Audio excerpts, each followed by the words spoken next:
میرے لہو کے ہر قطرے میں گونج رہا ہے یا حسین۔ اللہ کے نام سے شروع کرتا ہوں جو تمام جہانوں کا پالنے والا ہے، اسی کے قبضہ قدرت میں ہماری جان ہے اور وہی روز جزا کا مالک ہے۔ تو بھائیو، جیسا کہ آپ جانتے ہیں ہمارا یہ عشرہ جو چل رہا ہے محرم الحرام کا، تو یہ مولا امام حسین علیہ السلام کے ذکر سے ہی ہم جو ہے لے کر چلتے آ رہے ہیں۔ تو اللہ سے دعا ہے کہ اسی محرم کے صدقے اللہ اس کرونا وائرس سے جو ہے ہمیں نجات دے، تمام مومنین و مومنات کی، مسلمانوں کی جو بھی نیک حاجتیں ہیں وہ اس ماہ برکت جو ہے اس مہینے کی، اس کی نسبت سے بھائیو تمام دعائیں جو ہیں وہ بھائیو اللہ آپ کی قبول اور منظور فرمائے، کیونکہ بھائیو یہ بڑا ہی افضل ترین مہینہ ہے، حرمت والا۔ شروع سے ہی واقعہ کربلا سے پہلے بھی یہ محرم کا مہینہ بھائیو ایک حرمت والے جو مہینے ہیں ان میں ان کا شمار اس کا ہوتا ہے۔ تو بعض علماء جو ہیں وہ اس کو دیکھیں بغض اہل بیت میں بہت ڈیگریڈ کرتے ہیں،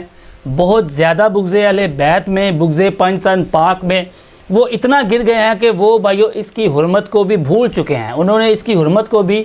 پامال کر دیا ہے۔ کچھ نام نہاد جو علماء ہیں، بڑے افسوس سے مجھے کہنا پڑ رہا ہے، کیونکہ ان کا جو تعلق ہے ان علماء کا وہ اہل سنت سے ان کا تعلق ہے، تو ہمارا بھی تعلق الحمدللہ سے اہل سنت سے ہے۔ تو بھائیو پھر تکلیف ہوتی ہے، بہت دکھ بھی ہمیں ہوتا ہے کہ کس طرح سے وہ جب اہل بیت علیہ السلام کے بارے میں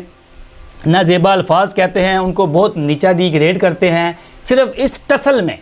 ان کو مخالفت ہوتی ہے اہل تشیعوں سے، تو وہ یہ نہیں دیکھتے کہ ہم ان کی مخالفت میں اصل میں جب آپ اہل تشیعوں کی کوئی مخالفت کرتے ہیں بھائیو، تو اصل میں آپ ان کی مخالفت نہیں کر رہے ہوتے، آپ جو ہے ان کے عقیدے کی مخالفت کر رہے ہیں۔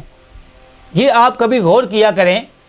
وہ کیا کرتے ہیں، انہوں نے کوئی بھی چیز اپنی طرف سے نہیں بنائی، ان کے ہاں جو بھی ذکر ہوتا ہے مولا امام حسین کا وہ عین احادیث کے مطابق ہوتا ہے،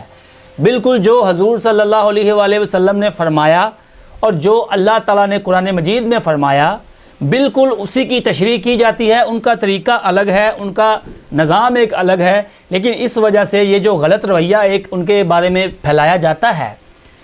عوام میں، ہم نے اکثر دیکھا ہے یہ علماء کا پروپوگنڈا ہے۔ یہ چاہتے ہیں کہ لوگ ان سے جو ہے وہ دور رہیں، نہ ان کے پاس جائیں، ان کی محفلوں میں نہ حق جانیں اور نہ ان کو حق بات کا پتہ چلے، تو یہ ہمارے ہاتھوں کی کٹھ پتلی یہ عوام بنی رہے اور ہم دھاگا کھینچ کے ان کو نچاتے رہیں اپنی انگلی کے اشارے پر، اور یہ لوگ حق سے جو ہے وہ غافل رہیں۔ یہ علماء اہل سنت اور جتنے بھی مکتبہ فکر کے لوگ ہیں اہل تشیعوں کے علاوہ، ان کی تقریباً یہی کوشش ہوتی ہے کہ یہ جو عوام بھولی ہے تو یہ عوام ہمارے ہی ہاتھوں کی کٹھ پتلی بنی رہے، تو وہ ان کو روکتے ہیں۔ تو بھائیو آپ ان کی باتوں میں بالکل نہ آئیں۔ مولا حسین اور پنج تن پاک جو ہے وہ سارے مسلمانوں کا زیور ہیں، خوبصورتی اور ایمان کا حصہ ہیں۔ انسان کا ایمان تب تک بھائیو کامل نہیں ہوتا، کسی بھی انسان کا کوئی ایمان، اگر انسان کہتا ہے کوئی بھی ایمان ایک ناقص ایمان ہوتا ہے ایک کامل ہوتا ہے، تو کسی بھی مسلمان کا بھائیو ایمان تب تک کامل ایمان نہیں ہوتا جب تک وہ پنج تن پاک سے محبت جو ہے وہ نہیں رکھتا، پنج تن پاک کا عقیدہ دل میں نہیں رکھتا، اپنے مال و جان سے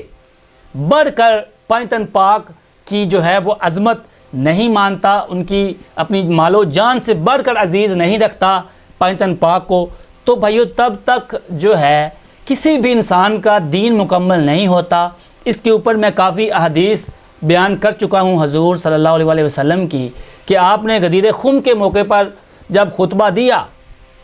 تو آپ نے وہاں پہ پہلے فرمایا کہ میں تم میں دو چیزیں چھوڑے جا رہا ہوں، ایک اللہ کی کتاب اور ایک میری اہل بیت، تو تم اہل بیت کی رسی کو مضبوطی سے تھامے رکھنا، کبھی گمراہ نہیں ہوگے۔ تو بھائیو آپ نے ماننا ہے اللہ اور اس کے رسول کو، آپ نے بات فالو کرنی ہے اللہ اور اس کے رسول کی، نہ کہ ان نام نہاد علماء کی۔ یہ تو آپ کو اپنا عقیدہ بتائیں گے کہ ہمارے سلسلے کا یہ عقیدہ ہے، نہ کہ حضور صلی اللہ علیہ وآلہ وسلم کا۔ کہیں بھی حضور صلی اللہ علیہ وآلہ وسلم نے نہیں فرمایا کہ آپ جو ہے وہ روئیں نہ، بلکہ آپ نے تو خود ایک روایت ہے ام سلمہ جو ہماری ماں ہے ام المومنین میں سے ام سلمہ رضی اللہ تعالیٰ عنہ، ہماری مائیں ان میں سے ام سلمہ جو ہیں ام المومنین، ان سے ایک روایت ہے کہ آپ نے جب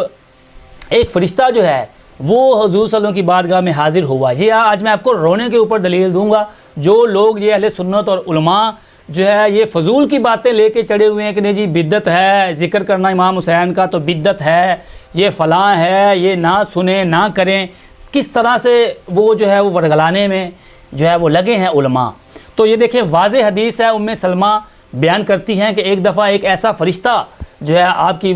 دنیا پہ اترا ایک وحی لے کر، تو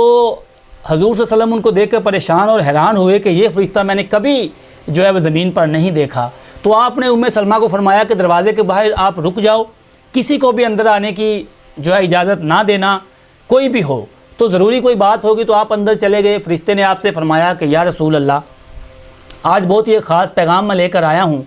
تو پھر اس فرشتے نے بتایا کہ آپ کا یہ جو نواسہ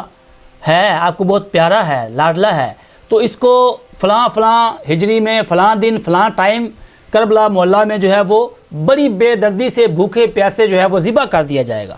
تو حضور صلی اللہ علیہ وسلم کو جیسے ہی پتہ چلا تو آپ جو ہے وہ رونا شروع ہو گئے، آپ اتنا روئے، حدیث میں الفاظ بالکل واضح ہیں کہ آپ اتنا روئے کہ آپ کی جو یہ داڑھی مبارک ہے یہ تر ہو گئی، ایسے پوری داڑھی مبارک بھیگ گئی اور قطرے نیچے زمین تک جو ہے وہ بہنے لگے۔ تو ام سلمہ کہتی ہیں کہ جب کافی دیر ہوئی مجھ سے نہ رہا گیا تو میں نے دروازہ کھول کر دیکھا تو حضور صلی اللہ علیہ وسلم جو ہے وہ رو رہے تھے، تو میں بڑی پریشان ہوئی، میں نے کہا یا رسول اللہ میری ماں باپ آپ پر قربان ہو، آپ کا یہ حال کس نے کر دیا، آپ کا یہ حال کس نے کر دیا، آپ رو رہے ہیں۔ تو آپ نے فرمایا ام سلمہ یہ فرشتہ جو آج آیا تھا اس نے مجھے ایک خبر ہی ایسی دی ہے، اور یہ مٹی بھی مجھے دکھائی ہے کربلا محلہ کی، یہ رنگین مٹی جس میں میرے جو ہے لال حسین علیہ السلام کا جو خون شامل ہے یہ مجھے دکھایا گیا ہے۔ تو آپ بڑا روئے، ام سلمہ نے چپ بھی کروایا، ان کو کافی جو ہے دلاسا دیا۔ تو آپ نے وہ مٹی جو ہے وہ ام سلمہ کو دی کہ یہ تم رکھ لو، جب یہ مٹی خون میں تبدیل ہو جائے تو سمجھ لینا کہ میرے نواسے کو جو ہے وہ شہید کر دیا گیا ہے، میرے بیٹے امام حسین علیہ السلام کو۔ تو اس حدیث سے بھائیو واضح ہمیں دلیل ملتی ہے، ہمیں اور کسی مولویوں کی دلیل کی ضرورت نہیں ہے، دین مولویوں کے گھر کی لونڈی نہیں بھائیو، یہ حضور صلی اللہ علیہ وآلہ وسلم کا دین ہے، اور اہل بیت کا، ان کے گھر والوں کا دین ہے، اور اصحابہ کرام اور جتنے بھی ائمہ ہیں ان کا، اور جو جتنے بھی سلسلوں کے درویش اولیاء اللہ ہے ان کا دین ہے، یہ علماء کا دین نہیں ہے جو اپنی مرضی کے فتوے دیں۔ تو آپ ان کے فتووں پہ نہ جائیں، آپ بالکل جو ہے محافل کا اہتمام کیا کریں۔ امام حسین علیہ السلام کے ساتھ جو ظلم و ستم بھائیو کربلا محلہ میں ہوا وہ بھائیو الحمدللہ سے آپ ہمارے ساتھ رہیں گے تو ہم آپ کو بھائیو لمحہ بلمحہ بالکل یہ اشرا جو ہے ہم مولا امام حسین کا ہی ذکر کریں گے۔ ساری ایکٹیویٹی ہماری جو ہے وہ ہم ہر سال الحمدللہ سے ہم ختم کرتے ہیں، اور کیوں نہ کریں۔ دیکھیں یہ ہر مسلمان کا جو ہے وہ فرض ہے، ایک ہمارا نہیں، ہر مسلمان کے مولا امام حسین جو ہے وہ ساروں کے مولا ہیں، سب کے امام ہے، سب کے۔ اب دیکھیں جنت کے سردار جو ہوتے ہیں تو وہ جنت کے بھی سردار ہیں، دنیا میں بھی سردار ہیں الحمدللہ سے۔ تو جنت بھی ہم اگر کوئی جاتا ہے تو انہی کے وسیلے سے ملے گی، کیونکہ جنت کے جو مالک ہیں، جنت کے جو شہزادے ہیں، انہی کی جنت ہے، اور انہی کے وسیلے سے بھائیو ہمیں بھی اگر کوئی جنت میں کوئی ٹکڑا اگر ملے گا تو انہی کے وسیلے سے ہمیں ملے گا الحمدللہ سے، اور تو ہمارے پاس کوئی ذریعہ نہیں ہے، ہم بہت ہی گنہگار اور خطا کار